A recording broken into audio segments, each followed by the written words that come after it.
പുതിയൊരു വീഡിയോയിലേക്ക് എല്ലാവർക്കും സ്വാഗതം. നമ്മൾ നോക്കാൻ പോകുന്നത് മോഡ് ഗെയിംസും ഹാക്ക് ഗെയിംസൊക്കെ കയറ്റാൻ പറ്റിയ ഒരു അടിപൊളി ആപ്ലിക്കേഷനെ കുറിച്ചാണ്. അതിൻ്റെ പേരാണ് ഹാപ്പി മോഡ്. നമ്മൾ ഈ കാണുന്നതാണ് ആപ്ലിക്കേഷൻ. ഇതിൻ്റെ ലിങ്ക് ഞാൻ താഴത്തെ ഡിസ്ക്രിപ്ഷനിൽ കൊടുത്തിട്ടുണ്ട്. അതിൽ കയറിയിട്ട് ഈ ആപ്ലിക്കേഷൻ ഡൗൺലോഡ് ചെയ്യാവുന്നതാണ്. നമ്മളിത് ഓപ്പൺ ചെയ്യുകയാണെങ്കിൽ ഇങ്ങനത്തെ ഒരു ഇൻ്റർഫേസിലായിരിക്കും നമുക്ക് വരിക. അതിനകത്ത് നമുക്ക് പ്ലേ സ്റ്റോറിൽ അവൈലബിൾ ആയ എല്ലാ ഗെയിമിൻ്റെയും മോഡ് ഗെയിമുകൾ നമുക്ക് കിട്ടുന്നതാണ്. ഹാക്കഡ് വെർഷൻ നമുക്ക് കിട്ടുന്നതാണ്. ഇത് ക്ലാഷ് ഓഫ് ക്ലാൻസ്. അതുപോലെ തന്നെ നമുക്കിതിൽ പ്ലേ സ്റ്റോറിൽ സെർച്ച് ചെയ്യാനുള്ള ഓപ്ഷൻസ് ഉണ്ട്. നമുക്ക് ഇതിന് സെർച്ച് ചെയ്ത് ഗെയിം ഇൻസ്റ്റാൾ ആക്കാൻ സാധിക്കും. ഇപ്പോൾ പ്ലേ സ്റ്റോറിലെ എല്ലാ ഗെയിമും ഈ ഹാപ്പി മോഡിൽ അവൈലബിൾ ആണ്. ഞാനിപ്പോൾ ട്രാഫിക് റൈഡർ സെർച്ച് ചെയ്യുകയാണെങ്കിൽ ട്രാഫിക് റൈഡർ വന്നു.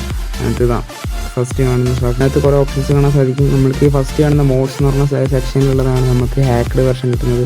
അതിനകത്ത് നമ്മൾ ഇൻസ്റ്റാൾ ആക്കുകയാണെങ്കിൽ നമുക്ക് നിറയെ കോയിൻസാണ് ലഭിക്കുക. അതുകൊണ്ട് മോഡ് മണി ഇതിൻ്റെ ആയിട്ട് വെച്ചേക്കുന്നത്. അതുകൊണ്ടാണ് നമുക്കിതിനകത്ത് നമ്മൾ കോയിൻസൊക്കെ ഹാക്ക് ചെയ്തിട്ടാണ് കിട്ടുക. അതുകൊണ്ട് നമുക്ക് കോയിൻസ് ഇഷ്ടം പോലെ ഉണ്ട്. നമുക്ക് അൺലിമിറ്റഡ് കോയിൻസ് ആയിരിക്കും ഇതിനകത്ത് ലഭിക്കാം. അതുകൊണ്ട് തന്നെ നമുക്ക് കുറേ വണ്ടികൾ അൺലോക്ക് ചെയ്യാനും കുറേ സ്ഥലങ്ങൾ അൺലോക്ക് ചെയ്യാനൊക്കെ പറ്റും. അതിൻ്റെ ഇപ്പുറത്ത് കാണുന്നതാണ് ഒറിജിനൽ. ഇത് മോഡല്ലാത്തതാണ്, ഹാക്കഡ് അല്ലാത്തതാണ്. അത് നമ്മൾ കയറ്റുകയാണെങ്കിൽ പ്ലേ സ്റ്റോറിൽ നിന്ന് കയറ്റിയതുപോലെ ഉണ്ടാവുള്ളൂ. അതുകൊണ്ട് നമുക്ക് മോഡിൽ കയറ്റുകയാണെങ്കിൽ ഈ മോഡ്സ് സെക്ഷനിൽ കയറ്റുകയാണെങ്കിൽ നമുക്കിതിൻ്റെ ഹാക്കഡ് വെർഷൻ കിട്ടുള്ളൂ. അപ്പോൾ നിങ്ങൾക്ക് വീഡിയോ ഇഷ്ടമായ ലൈക്ക് ചെയ്യുക, സബ്സ്ക്രൈബ് ചെയ്യുക, സപ്പോർട്ട് ചെയ്യുക. Thank you.